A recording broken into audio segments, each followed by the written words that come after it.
We're going to go live. Hey, welcome to Wine Talks with Paul K. And we are in studio today, broadcasting all the way to London with Frederica Zanghirella. Introductions in just a moment. Wine Talks, of course, available on iHeartRadio, Pandora, wherever you hang out for your podcasting. Sponsored by the Original Wine of the Month Club, now featuring the Napa and Sonoma series of wines. But not why we're here today. Hey, listen to a show coming up. We just got done with a show in Argentina with Jose Balbo, whose mother was the first woman of wine in Argentina. Interesting and fascinating story on the things he is doing and what's happening out in Argentina. But today, we are going to be talking to Italian expat, Frederica Zanghirella from London. Welcome to the show. Thank you. So glad to have you. It was fun I always look for interesting guests, trying to find things to talk about. And there's so many interesting subjects and the work you've been doing at the Sommelier Association in the UK and other things. I want to just sort of catch up with you and find out what is happening in your world over in London. So we're going to have a lot of fun together. Thank you for inviting me. You're welcome. That was great. I was looking forward to this, and I'm happy to be here. We're going to touch on a lot of things. We're going to talk about women in wine. We're going to talk about why you left Italy and came to London. We're going to talk about Enogastronome, a new word for me. Enogastronomy, yes. Enogastronomy. Your experience, and actually, what also was intriguing for me was that you have this fascination and interest in film and audio and moving the story of wine through that. So we'll talk about that too. But we have to get to the most important subject on today's agenda, which is the passing of the Queen. And yes, I'd love to hear from a Londoner's standpoint, what's happening out there today. Well, I moved here 11 years ago. Then for me is half of my adult life, let's say. And yes, I feel a little bit English. Then it was a sad day yesterday. We were all expecting, because of course she was getting frail, but it's always a surprise. And well, the atmosphere was like losing someone you knew all your life, a sort of very committed grandmother that was doing a good job, like getting all the nation to love her and cherish for everything she was doing and saying. And it was great to see, great to witness this in my first years in London. And of course, it was quite of a shock to know that she is no longer there. It's difficult to imagine the United Kingdom without the Queen, but. It's so interesting. I was watching it was all over the news this morning. Of course, I get up. I don't know why I do this. I get up and I turn on my iPad and I put on the news station. I'm watching it all morning. It's mostly depressing. But today was committed to her passing. But what was really fascinating for me, King Charles got out of the car and he was about to go into Buckingham Palace, but he spent the time to walk through the entire line of people waiting for him and shake their hands. And what I noticed was the passion and the glee that his constituents had for him becoming the king, or the sheer excitement and inspiration these people were feeling by shaking his hand and being part of it. It's just an amazing. Yes, actually, thing. Yes, I was always expecting something different, because of course, being so used to the Queen, it's difficult to adapt to a new monarch. But here the status is pretty much in the heart of English people. Then not most English people, not all of them, but of course the new king will be loved as well. Not as much, because she will always be an icon, and also the fact that he's a woman is quite unique. But I think he will be loved as well, just because he represents the United Kingdom. Well, he's always had a good standing, I think, with the people. And what do I know? I'm from Southern California, so what do I know? But as well, she's the longest reigning monarch in the history of the UK. A woman who went through precarious different times of the world. for me, actually, there is a little bit of history because my father got involved with wine in 1957, 58, when he read that the Queen was coming to meet with Dwight Eisenhower Oh, and that they were pouring Charles Krug 56 special select Cabernet. And wow. father had no interest in wine, though my father is from Cairo, which was an English protectorate at the time. So he had a fascination with English. My grandfather, and my grandmother both worked for the English Army when they were in Cairo, and my grandfather was bestowed the knighthood of member of the British Empire. So um, there's a connection, right? And so he reads You have about a good connection. yeah. So he reads about the Queen coming, and he orders this case of wine, and that started his sort of fascination for wine. So we feel. It turns out that was the first American wine ever poured at the White House, and Oh, so that wow. is a great distinction. Let's An talk about you a little bit. I important. wanted to know you are Italian. What part of Italy were you raised? I'm from Turin, Piedmont, So the land of the Nebbiolo and Barbera. northwest of Italy, or near Piemonte. No. Yes, yeah. So is that your fascination with the Italian wines, or do you cover all bases? Yeah, I try to cover everything, but from an Italian abroad, you expect Italian wines. Then I'm kind of linked automatically with Italian wines, and I can't escape them. Even if I decide to study champagne, nobody's going to take me seriously. Then I stick with Italian wines that they are absolutely fine and very difficult to explain. Then I try always is always challenging because we have 400 and more great varieties. Then teaching Italian wines is challenging. I like challenges, then why not? Well, we were in San Diego over the weekend or during the week with my friends, and I knew we were going to an Italian restaurant, and so I took took a Barolo down there, and it's a fascinating conversation to have with people because it is complicated. There are like 2,000 wine grapes in Italy, and like you said, It's 400 crazy. active, and it's study in itself. Of course, each region seems to be its own study, not just Italian wines in general. But um, I do have Nebbiolo is an amazingly noble grape, and it does produce this a terroir-driven, particularly in Piemonte, style of wines. And so as a UK, and let me I didn't introduce you properly. You are the vice president of the UK Sommelier Association, Yes, correct? exactly. And the Yeah, yeah. founder of Purple um, Wine Wine Production. production. Okay, Yes, yeah. so now we got that established. So we can go for it. So tell me then, because I'm going to tie this Italian conversation back to the UK Sommelier Association here in a second. But tell me about the UK Sommelier Association, what its purpose is, or what do you think your actual defined role is there? Well, our main role is educational because, of course, in the UK, the role of sommelier is not as well known and established as in Europe or in America.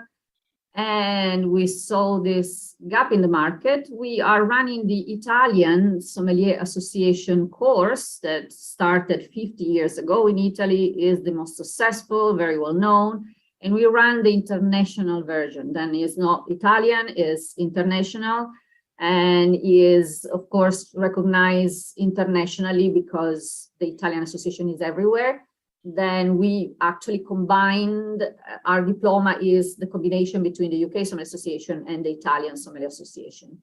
And yes, we do the sommelier course, which is a course that is 6 months, very intense course with the diploma at the end, then short courses, master classes. We have the Italian wine specialist online. We started online in 2020 actually, but it's working well. You reach people that you never reach with a classroom-based course. The wine tasting specialist, and personally, I teach because I always love teaching. Then I'm one of the teachers. I teach Italian wines, of course. I teach wine tasting technique, and wine and food pairing. That is another of my passions. Then, yeah, that is. And we organize events. Every year we do the best sommelier UK, the competition, and big, small, medium events, all based around wine or wine and food pairing.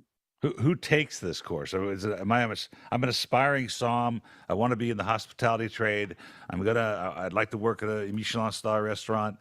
Is that who I am, or am I the Yeah, wine shop owner, or who am I? every type of people, because we have of course, the one that they want to have a career in hospitality, young guys and girls that they want to start that job and they want to learn service, etc., or chefs that they want to get a little bit broader knowledge about wine, or restaurant owners, or wine shop owners, or importers. But we have also, let's say, 40-50% of our students that they do every type of job. They are professional, doctors, lawyers, or they work in the city, and they just want to know more about wine and enjoy the wine. Because when you have knowledge, the first thing that the wine does, it becomes more accessible and more interesting, because you know what is the job behind the passion that is into that bottle. You recognize the aromas, the sensations, automatically is a different level of experience. And a lot of people, they actually change their career. We have a lot of students that they start saying, oh, I'm doing it just for fun, and then they contact you some like months later. I was thinking about opening a wine bar or running my own business. I have a student recently that contacted me. She wrote a book about Greek wines, and I was like, wow. Wow. Why didn't I do that? But yeah, they are very inspired by the course. I hope with my passion and with my passing on my passion, I inspire someone to do something, because I did the same. I was doing a different job. Wine all of a sudden took over. I quit my previous job, and now I'm kind of getting again there. You never know. Wine is really something that is like a landslide. Is like, wow, and then you lose your mind. And, I hear that story all the time. Not only on your front, and particularly with influencers that are, and I found this is fascinating. We're going to talk about this in a second, but I'll talk about it now. It's so interesting to me because I interview winemakers from all the world, first growth Bordeaux makers, Grand Cru Burgundy makers, the finest Napa Valley, Opus One. All those people come on the show, and they have a different path, and they have a certain. Everybody has their aha moment, which I'm going to get to yours here in a second. But then I have this new group of people that I'm talking to, and they're more like that. The young person that came into one of your Somm Association, they learned something, they got inspired, left their jobs, and now they're not only wine people to the extent that they love it, but they're also influencers. That there's people are following them to find out more. And I find that really fascinating. What were you doing? I have a student that actually, she is an influencer now in Instagram, and I'm very proud, because you know that person started with no knowledge, and now is like actually giving out all that passion that you try to get there in the first place. And I'm very proud of all the achievements. But it's amazing what knowledge can do, because it's power.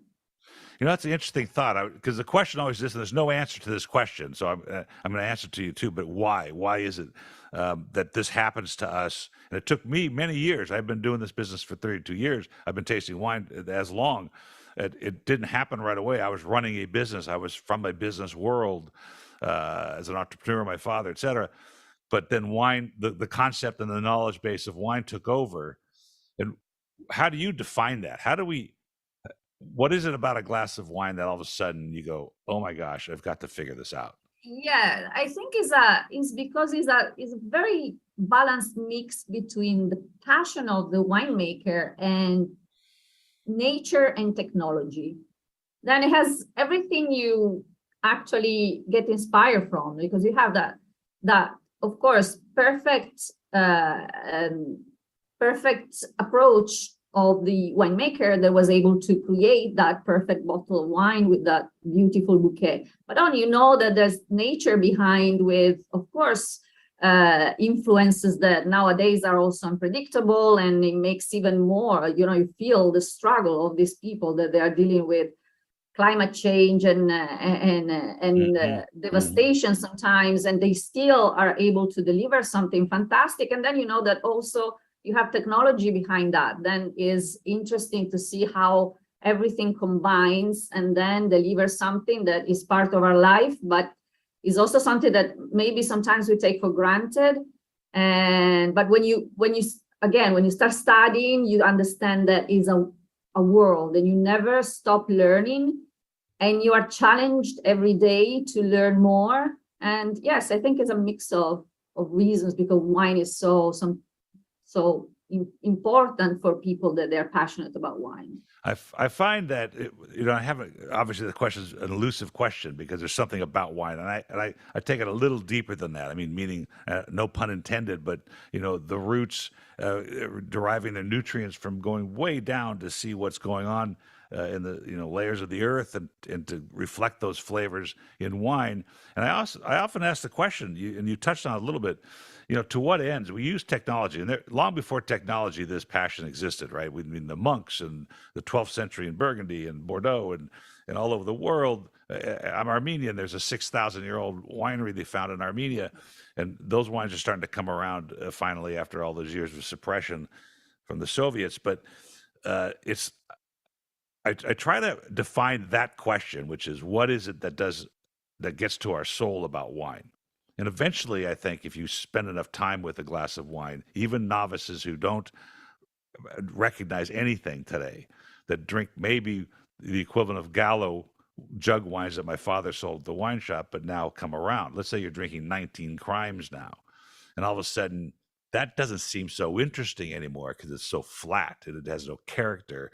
And all of a sudden, you go, wow, I got to taste something else. And it happened the other night.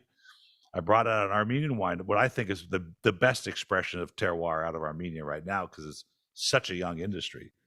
And people ask the question, like, what is this? What? And that means that's a compliment, right? Yeah, of course. It's something new. And that is another level of the fascination of wine. That is also culture. You discover the world through wine. You discover countries that you maybe want to visit after you drink a bottle of their wines, because it's okay, I want to go in Armenia and see and visit this winery that they are in the middle of nowhere, and they do use still very old methods. Then is culture, is technology, is passion, is knowledge, is everything. So your role at the UK Sommelier Association is, so the UK Sommelier Association is really, you're not competing with the Court of Sommeliers to a certain extent, because that's a more recognized level. But when it's all said and done, and I hate to say it this way in the sense of I'm not minimizing anything, but it's all said and done, these are credentials.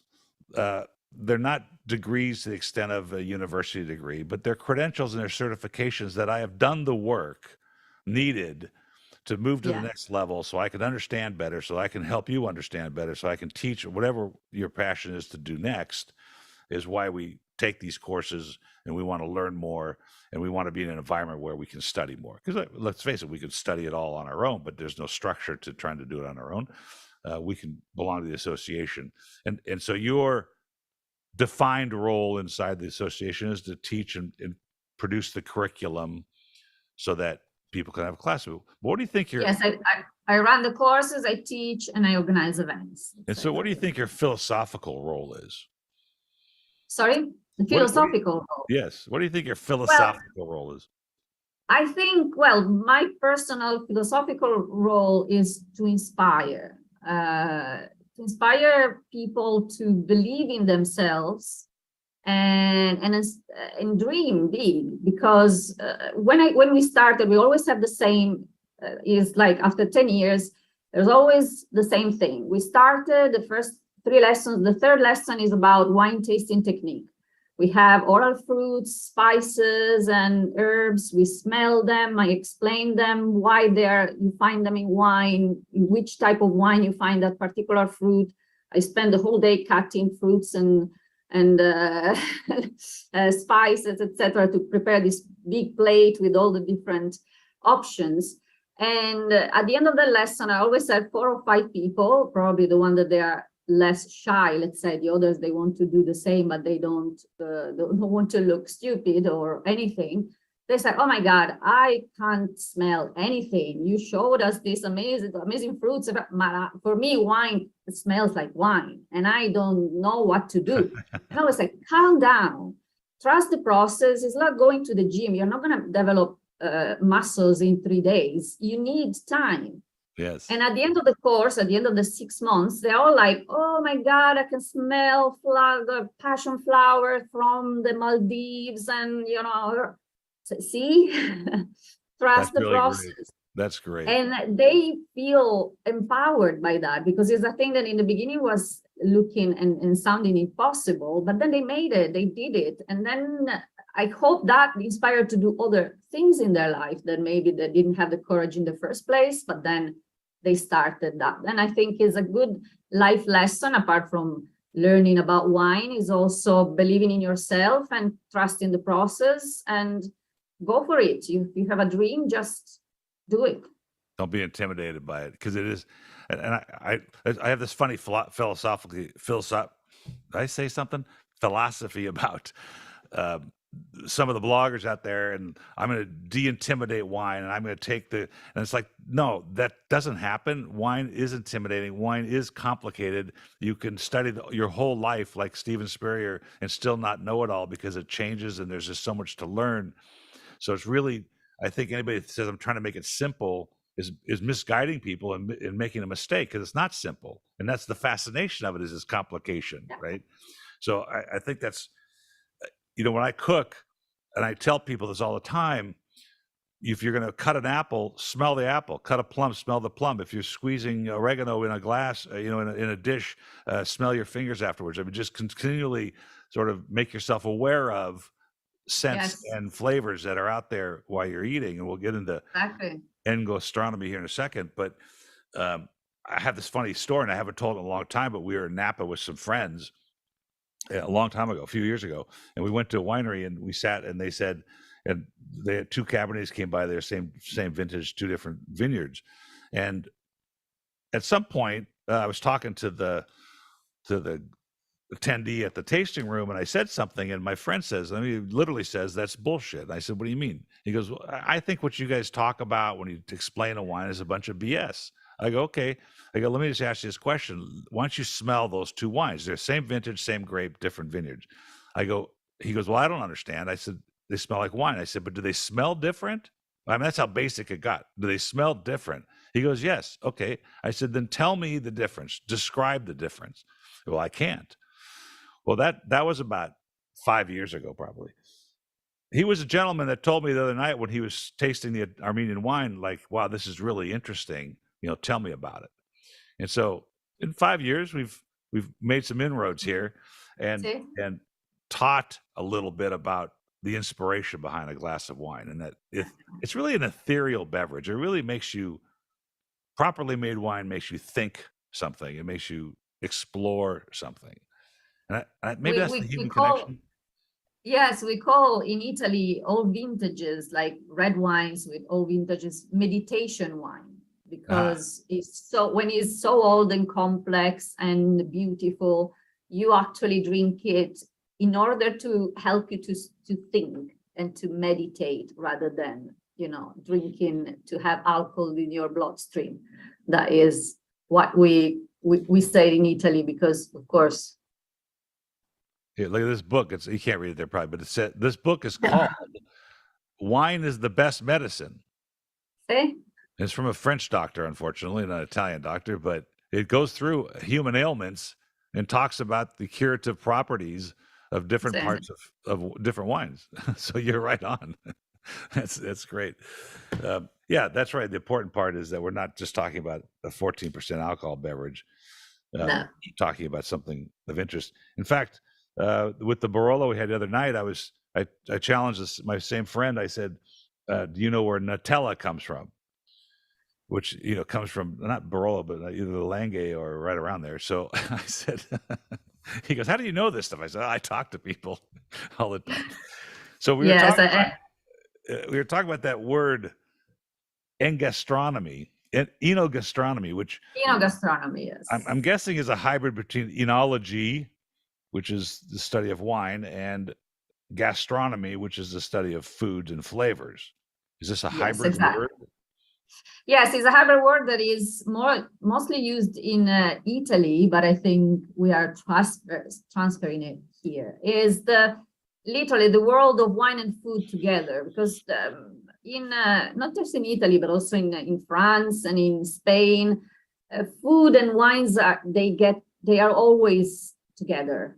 Yes, you can drink wines on your own, and you can enjoy them, but they're always linked with food. They are created to go well with local food, and they're always drunk. We don't get an aperitif without a plate of food, a plate of meatballs, or because for us it's like, why? No, Right. it's not how it works.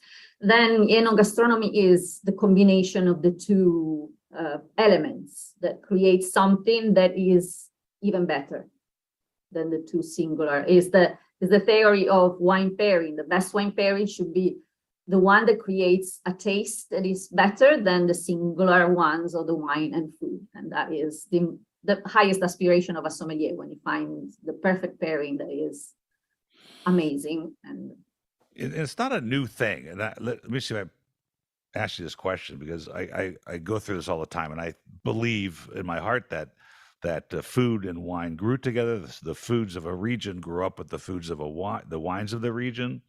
And particularly in the old world, we have that opportunity to see in Piemonte and in Tuscany and in Puglia, using Italy as an example, of course, we can see that that's an important part of the lifestyle in wine. But we have the new world, like America, and we have where we have no rules, and we can do whatever we want, and so we're experimenting with these flavor profiles. But how do you, like, one of my favorite things to do is to show a dramatic example of what wine in the glass with some kind of food you're eating can change. In other words, the example I use is cucumbers. If you taste a glass of Cabernet and then you have a bite of a cucumber, and I don't even know the reason for this, and then you taste that same Cabernet, it's a completely different wine. So I use these dramatic examples to have people understand the relationship. What do you do at the school for that?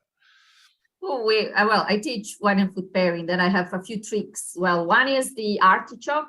Artichoke destroys white wine because they have that is a chemical component that makes everything sweeter than it is. Then you drink a dry wine and it tastes different and sweet, but sweet not in a nice way. Or, for example, anything pickled, anything with vinegar. Of course, vinegar and white wine, you kill the acidity of the wine, it will taste metallic. Or very salty food that needs a wine that has to be smooth and soft, because if you have a crispy wine with a very salty food, that will again create that metallic aftertaste that is not nice. I have a long list of wrong pairing, bad pairings. I think you learn more tasting the wrong ones than the good ones, because the wrong ones are like, oh my God, this is so terrible. Then you understand that they interact with each other and they create something different. And if something different is so good, you're going to ruin your dish and ruin your wine. And you don't know why you didn't enjoy that dinner that was so expensive, and the wine was fantastic and the food was fantastic. But then every time you got them together, there was something not right. And sometimes it's just a bad pairing. Sommeliers should avoid that, but you never know. Is that the modern role of the som, is to make those recommendations and help people get out of their comfort zone? So let's say I'm having a dish that he knows or she knows is a Syrah dish or a Cabernet dish, but they're ordering, Gewürztraminer, that the som's role is to say, look, I think I want you to step out of that for a minute. Of course, it's not easy because sometimes people, they just want what they want and they don't want to change. But the role of sommelier is very, in a very subtle and charming way to say, let me suggest something. Try this and let me know if you like it. Maybe just a glass on the house, but you change the perception once and they will trust you forever. Then you will have that customer that will come back because you make them try something new that it was good. I think is sometimes the best way. I mean, that makes it a hand sell, as we know, is a difficult thing to do. But I think it's so important as our job is to continue to press, to educate, and to try and enlighten people to the value of that glass of wine and the food it goes with it. The other day we were at a restaurant and I noticed the house pour. I forgot. I can't. I'm trying to life me remember where it was, but the house pour was a local distributor's basic, non-vintage, Cabernet. We know it doesn't taste that great. We know it can't enhance the meal. And I asked the bartender, I said, why are you pouring that? I mean, it's obviously driven by margins. You can buy a bottle of it for $4 and sell a glass for 12 or something like that. And you're making really good margins, but you're doing nobody any favors when it comes to the food pairings and or just the experience of a glass of wine. And that distresses me, but I get it. We're wrestling with, having to make money at this job, which is hard to do, as well as then enlightening people to the value of a glass of wine. From your standpoint and being in the Somm Association, and you mentioned something interesting in England, that is the Somm's role isn't as important in other parts of the world. But what have you seen lately trending in the restaurant side of things for wines being poured or for the consumer preferences of what's going on out there? Have you seen anything like that? Yes, well, first of all, the role of sommelier is important, but is not understood widely. Then you have the top restaurants with the sommelier, that they are pretty much essential, because here even more margin about wines are the one that they create the restaurant. But in other places, they don't understand the value, the extra value of having someone that is knowledgeable about wine. And yeah, trends. And here, well, London is a place, of course, that is unbelievably diverse. And I think is one of the most diverse places in the world. And you have every type of cuisine. But what is changing is that thanks to the sommeliers, that they, of course, making people more adventurous, and the fact that people travel and then they go back home, they come back to London and they want to try the same wines. Now, great varieties that they were absolutely nowhere to be found here, they are actually trendy. Then you'll have not just the Gavi, just to talk about another Piedmontese wine, but it's very popular here, then, but I don't know, Falangina or other great varieties that they are not as the one that you expect in a big city, in a country that is a young producing country that still doesn't have that pride that makes them, okay, I want to have knowledge about wine because my country produced wine. Still is even the wine produced here is great, but people, they still don't acknowledge the fact that is actually UK a wine producing country, and it will be in the future because of the conditions of the climate. Then somehow is being more adventurous, something that is growing in people, and for sure is creating a more interesting environment for wine lovers. My objective is, one of my objectives is, and I have a very close cousin, and we went to a Spanish restaurant the other night, and he ordered a Sancerre. And I said, no, we can't. I don't. I said, look, we're in a Spanish restaurant. Let's find something that they, of course, they didn't have one.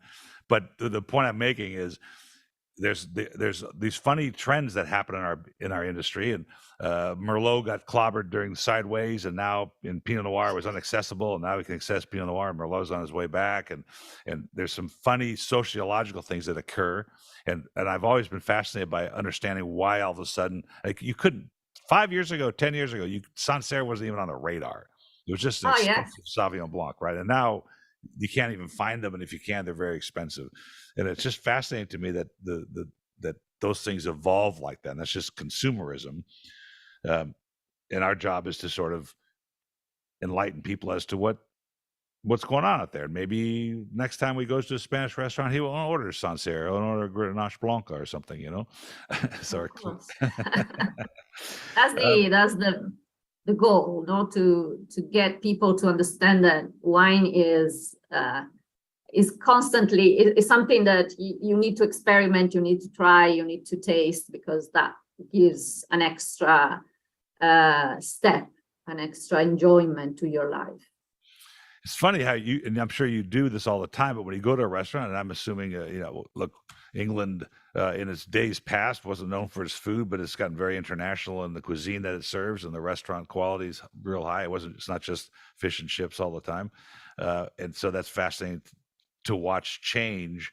And now the Som's role, it's like every country has its position in the wine world and where they need to go next. And every country is different.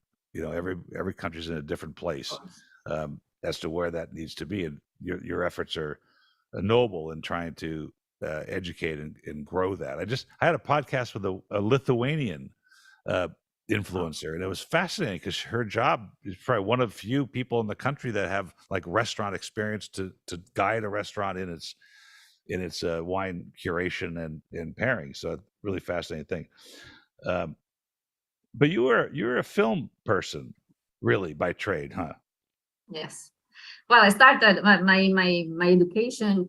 I have a degree in art and cinema, and I started after university to work in the film industry, more on the 3D animation and character animation and virtual reality. Wow. But I worked with the television, the Italian television.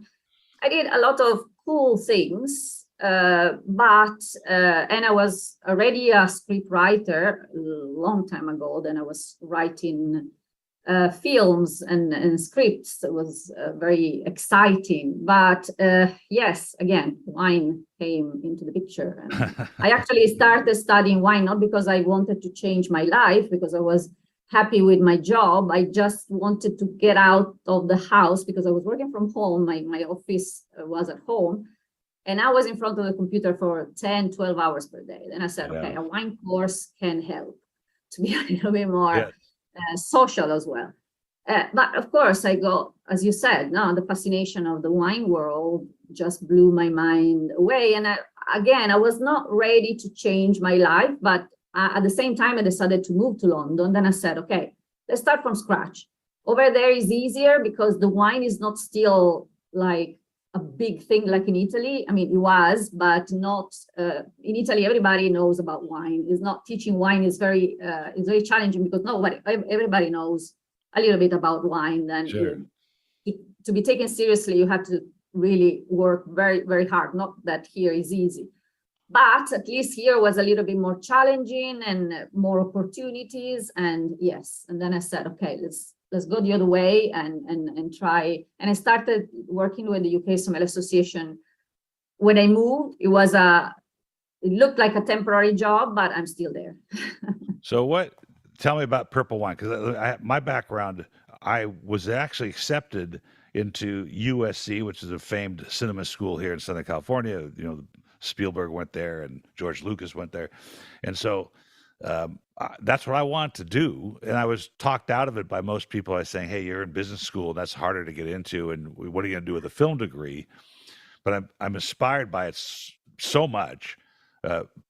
Partially, maybe this is why I started this podcast, to get in front of a microphone.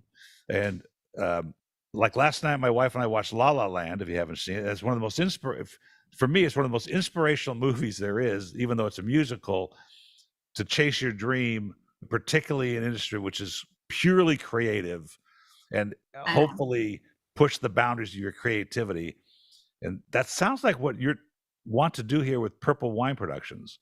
Yes, exactly. Yes, it's a long journey because, well, the pandemic didn't help, of course. I was at the beginning of my journey and that what was killed. But no, I started a little bit earlier, of course.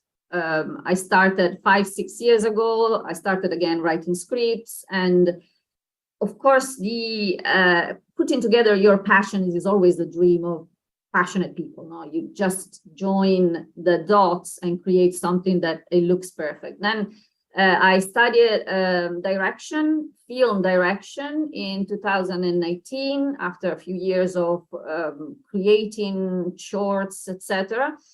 And then I said, okay, I need to tell stories because, of course, having this relationship, this privileged relationship with wine growers, winemakers, you hear their stories and you're like, wow, this is a movie. There's a movie behind this bottle. There's a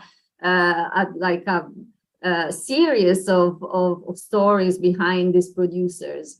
And then I started writing scripts, specifically documentaries about wine. And that was the beginning in 2019, actually. And now slowly I'm getting there because, of course, I need to create my credibility because being in the wine world for so long, I lost a little bit that credibility in my field. Then I created my YouTube channel with funny videos about wine that is called Wine a Minute. And I started doing short things, short documentaries. And now I'm approaching my first documentary that is still a short documentary, but is my first. And I'm very excited about it.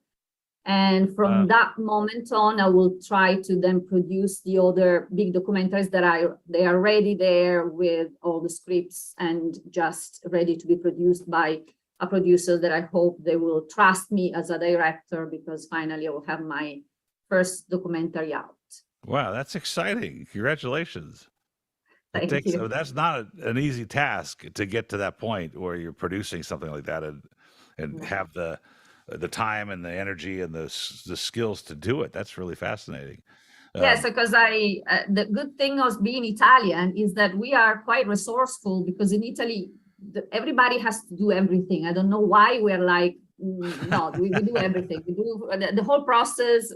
I do editing, I do direction, I do as much as I can. And now I can put also my knowledge of wine in the middle and do the voiceover, etc., etc. Then, yes, that is my dream come true, telling stories about wine producers, because I think they're very inspiring and is also a way to get to people to love, to see wine from a different perspective.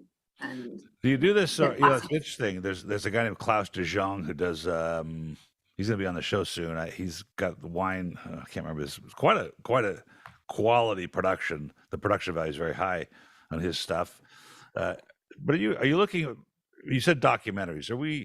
Is it an anecdotal look at it? Is it a fun look at it? Is it a serious educational look at it? Is it like you said, telling the story of the proprietor or the winemaker and their pursuit of this, yes, it's more about educational but also entertainment. It's just I love storytelling. I was a storyboarder back then, and I was creating my characters in 3D and give them a life and a story behind. And I love telling stories, and yes, I just want to reflect what it is and join that story with what actually is happening in the world, because we have things going on. We have the diversity in wine that is a very interesting topic that in Europe is still not great, or the climate change, the consequences of what the climate change can, impact of climate change can have. Then there's a lot of topics that they are, yes, entertaining. You make them entertaining because you tell stories, but at the same time, the wine producers tell something that is not just their story, but also touching important subjects. And that, putting together that, I think you send out a very important message through entertainment, which is the best thing you can do, I think, if you can. It's fascinating. There have been a lot of movies on wine. There's some wonderful sort of love stories about taking over and inheriting a winery in Italy or France. And then, that person, thinking it's just an asset and they want to sell it, but then they fall in love with wine and, then they fall in love with somebody and the whole thing. There's movies though, like Sideways that literally change the landscape of wine. And Exactly. Sideways actually is really the beginning of it anyway is really the story of the author. His name is Rex Pickett, if you haven't seen the movie, but Yeah, the yeah. book, if you read the book, you're like going, wait a minute, this isn't a story. This is somebody's life that they're trying to So was tell you I. about. Then it's basically, it was him, this down and out writer that used to go to the Santa Maria Valley to taste wine. And that was what his story is. Or Bottle Shock. Bottle Shock is another inspiring movie because again, you just, you learn about the story of wine and the icons that made the wine the way it is now, so popular and so loved. We And have a yes, very, fingers crossed, I will be the next you'll be the next. telling We have a stories great, that changed the industry. I have, I'm not ambitious at all. no, not at all. And I have a few questions here that are related to my editor wrote here, but I want to tell you a quick story. The Barrett family was our neighbors in Palos Verdes, and he was a frequent visitor at my dad's wine shop, Jim Barrett. And they don't tell you this in the movie, but they bought Chateau Montelena not as a winery because of the love affair, but they were looking for a tax break. And Okay. agriculture was one of those, and they didn't want to grow bananas or wheat. And this winery was for sale, and they thought, well, maybe we can grow grapes, and that's how it started. And when they won the Judgment of Paris, they opened a bottle of it was a Grand Cru Burgundy, a white Burgundy. I can't remember which one it was. Bo Barrett told me the story, but he goes, I'm pretty sure my dad bought it from your dad's wine shop before when they opened it. Thought that was kind of fun. So we had a question here. One of them was, what is your favorite wine movie, if you have one?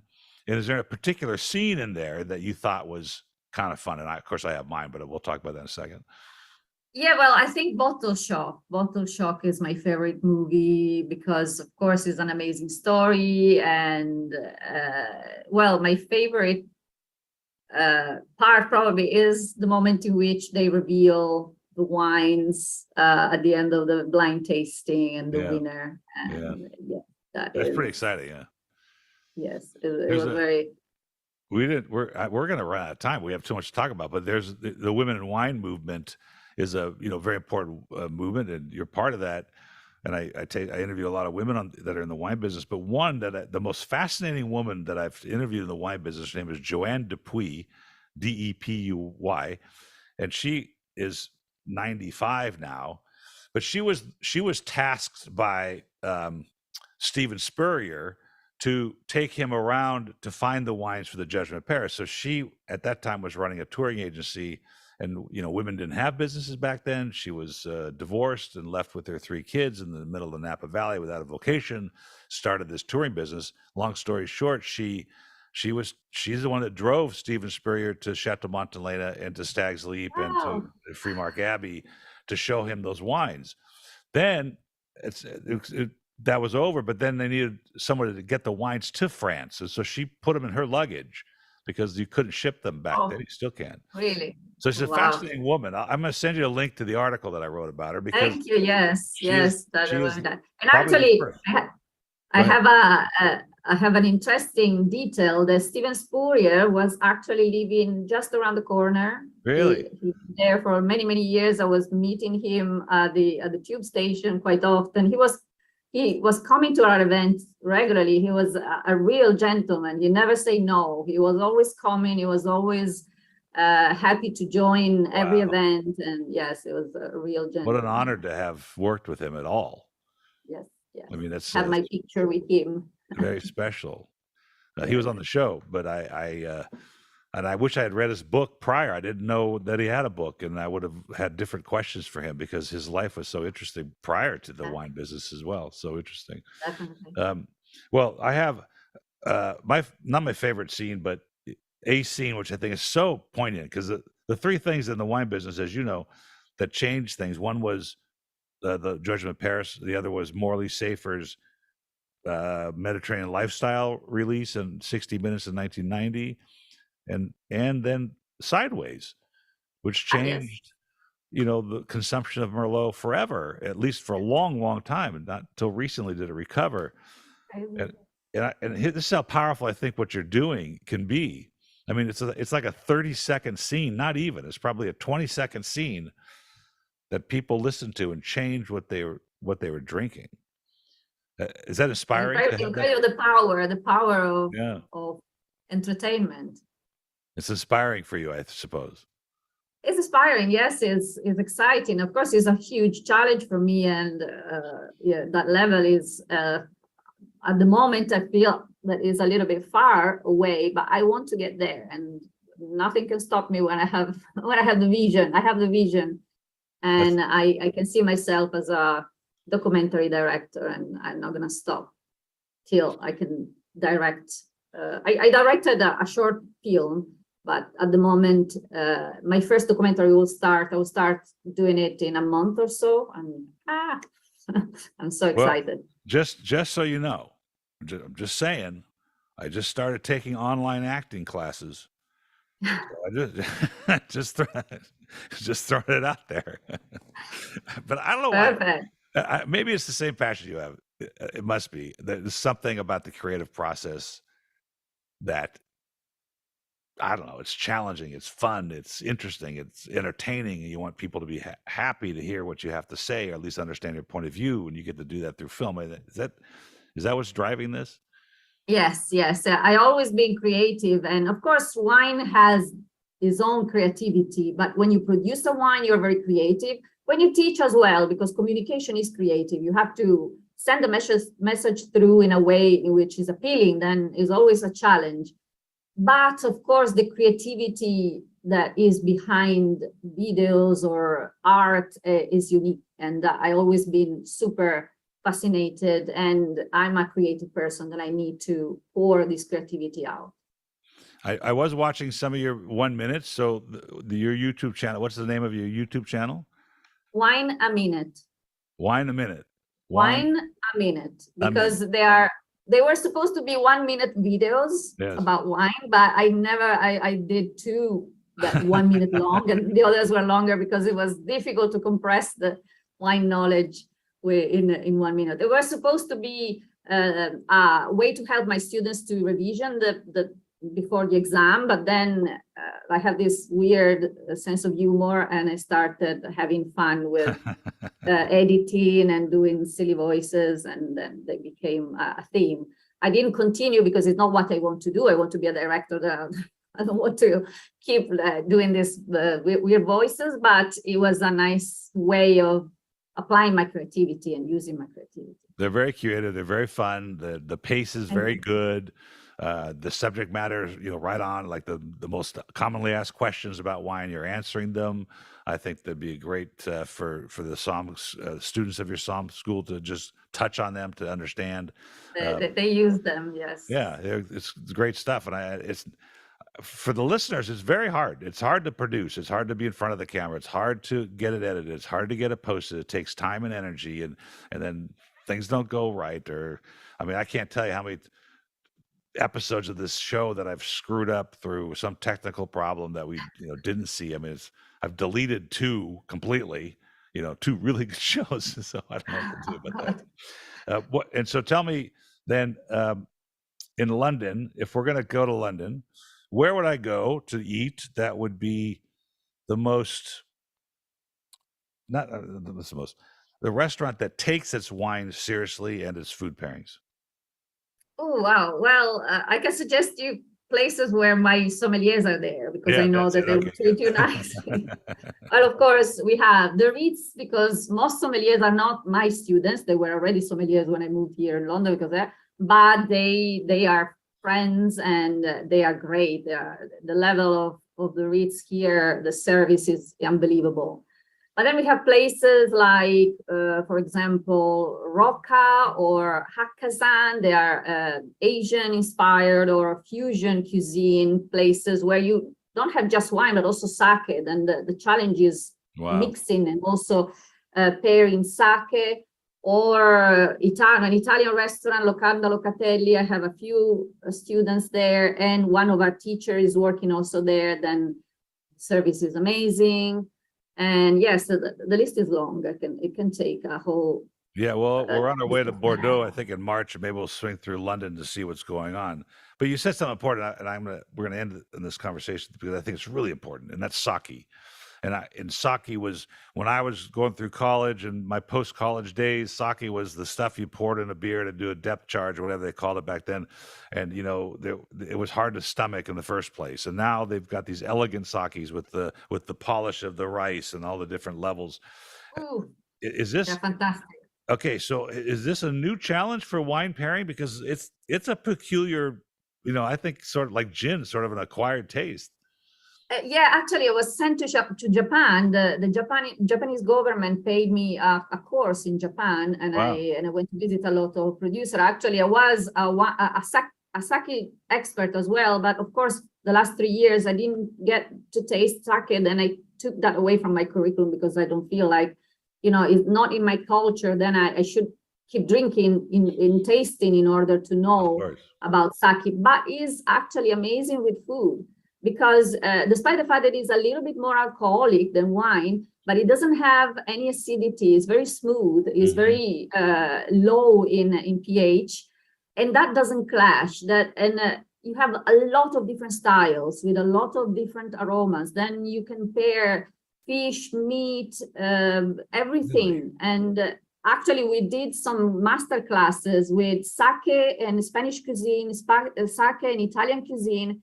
And it was wow. And it Wow. was literally something that you can explore, and is as fascinating as wine, definitely. It's a Actually, modern because phenomenon. we teach at the sommelier course also sake. We have a lesson that is also about sake, and I always have some leftovers of sake, and I cook for the course as well, because when we do wine and food pairing, I prefer to cook my food and pair it. And I do also always a lasagna. Instead of using red wine, I use sake. I'm And like, you what? can't have, you don't know how good it is. And That's probably crazy. Italians, they will hate me right now, but is unbelievable. I will That be is pushing the probably envelope, kicked young lady. out. That is pushing the Yeah. envelope. But that's fascinating because I don't think that's what the beverage was meant for originally. I mean, I think it was meant to be the indigenous beverage of China because they had rice to work with, and it was Yes, probably yeah, for the peasants more than anything, the yeah. workers. And it was, now you have these very expensive sakes based on various things. But is sake terroir driven at all? No, it's water driven. The biggest difference is based on water they use, because they use sources, of course, natural sources of water. And in Japan, they have completed, of course, the soil creates the water taste, but the water is the one influenced the most the sake. More than the type of rice. Then the type of rice influences partially, and the polish ratio, the how much polish is the grain, but the water has the biggest Wow. impact into the wine, the sake flavor. I'm going to have to spend some more time on that because the You should. Japanese, with their whiskeys and they don't grow grapes though. They China. do, actually. They have a wine called Soshu, and is very light wine, but they have even a local grape variety that is super light, but very aromatic. They're working on it because the climate is not the best. But yes, it's something that we had an event about Japanese wines, and I was surprised because it's interesting. It's not what we are used to, because they have like 10 degrees wines that they're super light. But Well, if you it's can interesting. grow champagne, sparkling wine in Sussex or Dorset, then maybe you can grow, deep red wines in China and Japan. We don't know. We don't know yet. They produce sparkling sake as well. Wow. I went to visit a sparkling sake producer. It's crazy. Well, we're on an hour, and I promised you 45 minutes, so I don't want to No take any more of problem. your time. But this has been a fascinating I'm conversation. having a lot of fun. I hope we can do it again, or have a visit. Either way, if you're in Los Angeles, we tilt a glass Well, here. Got a wonderful tasting I room. don't complain. I can come at any time. Anytime we're here. I'm always here, so I'm not going anywhere. But we are traveling soon, taking the show on the road. So I Oh, just got done with an influencer from London, Georgie Fenn is her name. I did one Georgia, and I can't remember her last name now. She's from Greece. Mhm. So it's fascinating to watch that part of our culture evolve. And the point I was trying to make was earlier was it's not always the fancy wine people. It's not the winemaker at Opus, Mike Salacci, who's got these followers that are becoming influencers, though you'd think that they'd be influencers. It's the people that are passionate about the subject that Of that course. have that aha moment that you're teaching or that you're inspiring people to find. And I think that's noble and needed in our industry to continue to let it grow and bring people to the fold of wine that otherwise would never get there. And particularly with millennials and the generations behind the baby boomers, we have a tall task. So I commend you for that. Thank you. And Thank you. I do my best. I try to do my best. I wish you luck with Purple Productions, Thank you. telling those stories, and you can contact my agent at the following phone. I'm kidding. Please, I need actually a front man. I appreciate the time today. I look forward to seeing Thank you you very much. speaking again. Thank you. It will be great if you have space for me. I'm always available to talk about wine and food pairing, everything. Excellent. Cheers.